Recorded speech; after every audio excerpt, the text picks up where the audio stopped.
આ કોઈ તમારી રીત છે કે બે વ્યક્તિને, બે મેચ્યોર વ્યક્તિ જ્યારે લગ્ન કરી રહ્યા છે, જ્યારે બંને પોતાનું જીવન સાથે જીવી રહ્યા છે, અને જો દુખી હોત તો દીકરી પહેલા જ પાછી આવી ગઈ હોત. 2 વર્ષથી આ બંને જણા સાથે રહી રહ્યા છે, તો તમને તકલીફ ક્યાં આવી રહી છે?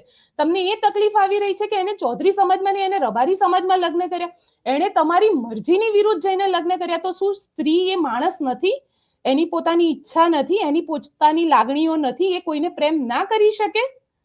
શું એ જ વસ્તુ રબારી સમાજ અને ચૌધરી સમાજ, ચલો કિંજલ દેસાઈનો કેસ સામે આવ્યો એટલે તમે એમ કહી રહ્યા છો કે અમે કિંજલને પાછી આપી એટલે રબારી સમાજ પાછી આપે, પણ અહીંયા વાત એ છે કે તમે કમસે કમ એના બાળકનો તો વિચાર કરો. કિંજલ રબારીને ગયે તો 5 જ દિવસ થયા હતા, પેલીને તો 2 વર્ષ થયા, અને એનું એક નાનું બાળક છે. તમે એના બાળકનો પણ વિચાર નથી કરી રહ્યા. મને રબારી સમાજના ઘણા બધા લોકો સાથે આજે સવારે મારી ચર્ચા ચાલતી હતી, અને મેં એમને કીધું કે ઠાકરસિંહભાઈ તો કહી રહ્યા છે કે રબારી સમાજની દીકરી પાછી જશે, જે ચૌધરી સમાજની દીકરી આવેલી છે એ રબારી સમાજ એને પાછી આપી દેશે. એના બાળકનું શું કરશો?